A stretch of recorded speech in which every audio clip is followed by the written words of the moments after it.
Hey everybody, John Skiba here, and in this video I'm going to go step by step through the Chapter 7 bankruptcy process and take some of that anxiety and fear that you may be feeling if you're faced with having to file Chapter 7 bankruptcy.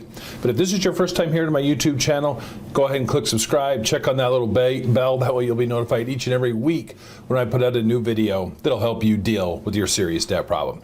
All right, let's talk about Chapter 7 bankruptcy. Now, my background is I am a bankruptcy attorney, and so you may be thinking, oh, great. This is a biased video saying that bankruptcy is the only way.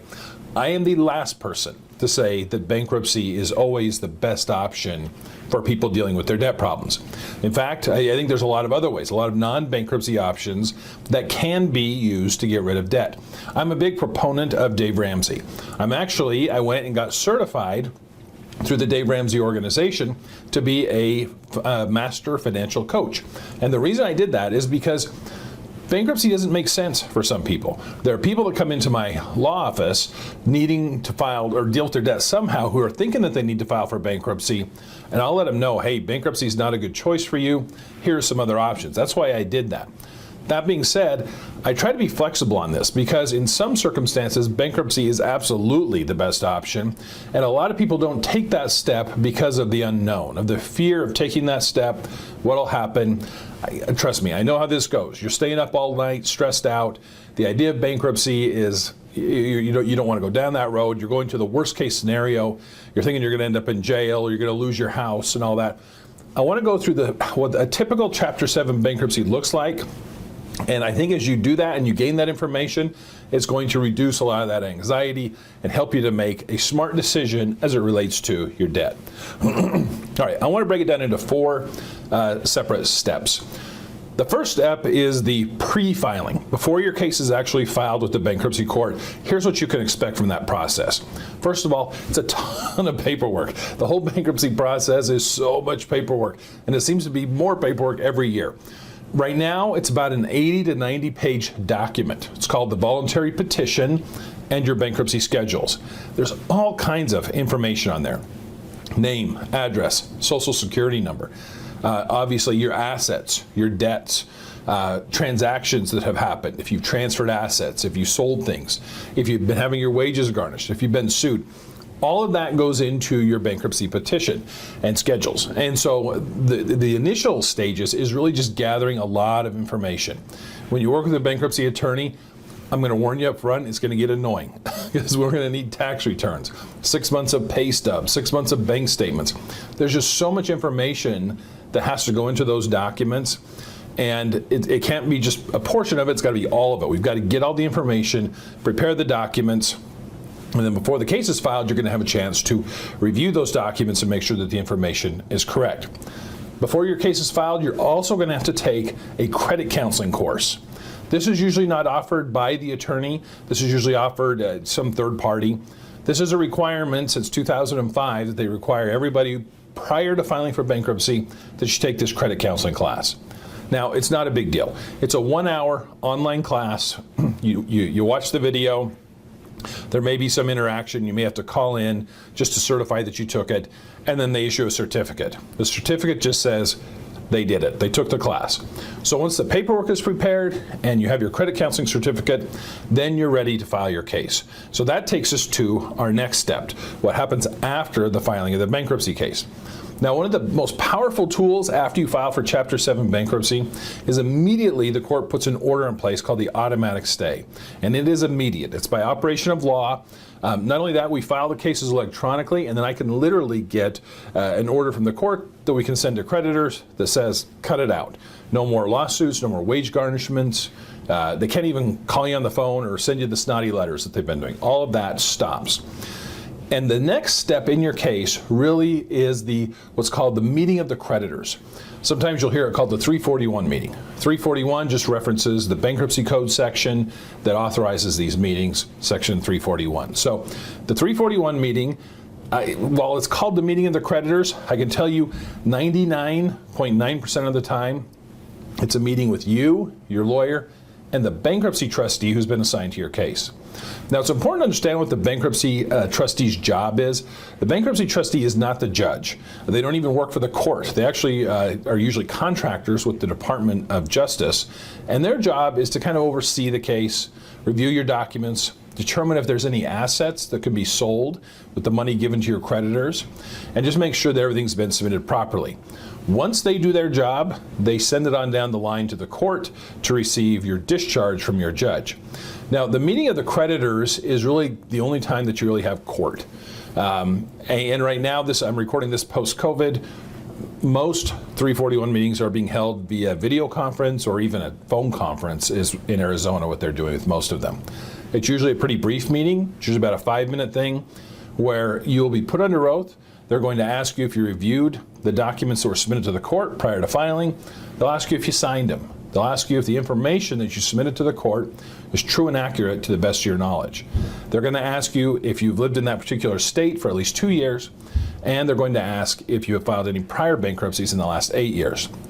Then if they have any additional questions about information in there, they can ask questions about that. Now, if a creditor were to appear, the creditor will be given an opportunity to ask you questions. I wouldn't put, I talked to your attorney about this, but I wouldn't lose sleep over this. I've been doing this for nearly 20 years. It's happened about 3 times. Large institutional creditors like credit card companies and that, they never show up at these things.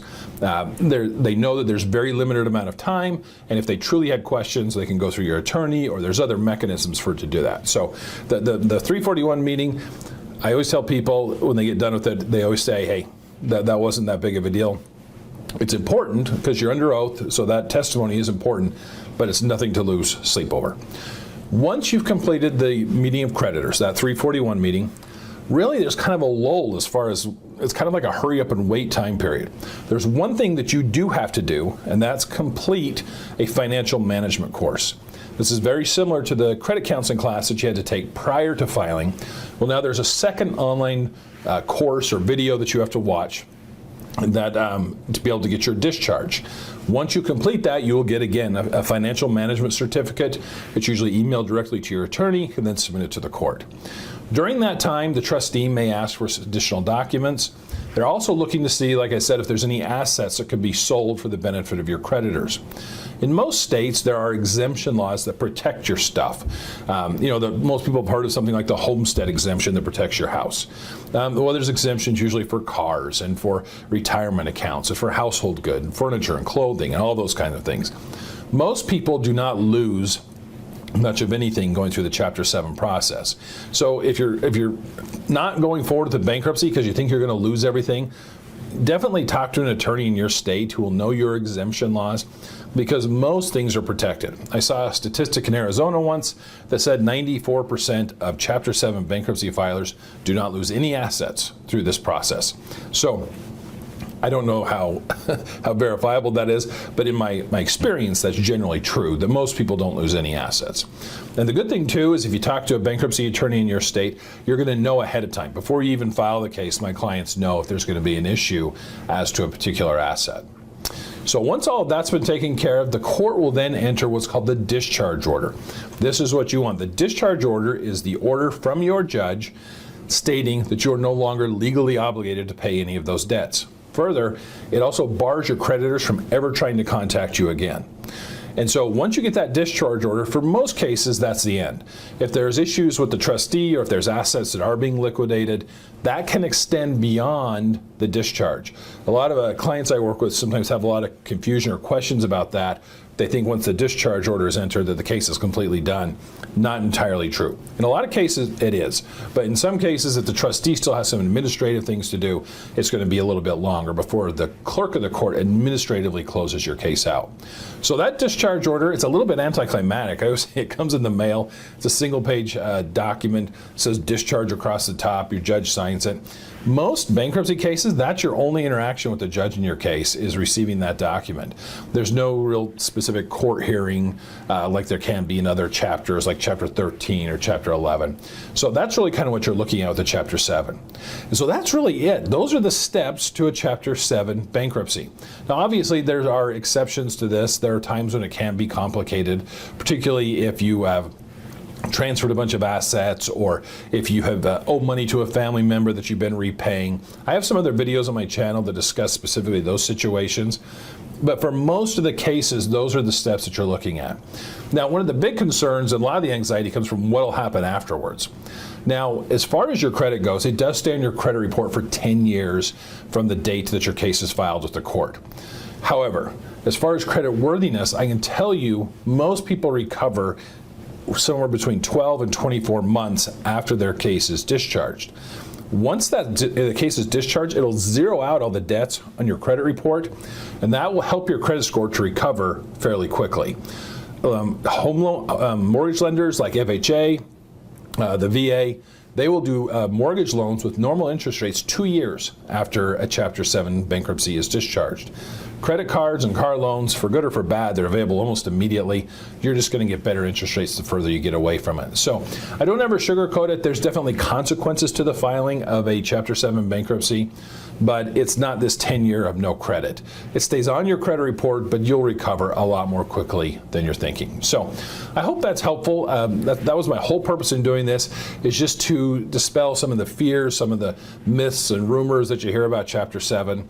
I mean, obviously, like I said, it is a serious process, but it's one of those things that you'll be able to get through, you'll be able to recover, and it's going to deal with that debt problem once and for all. Thanks for watching today.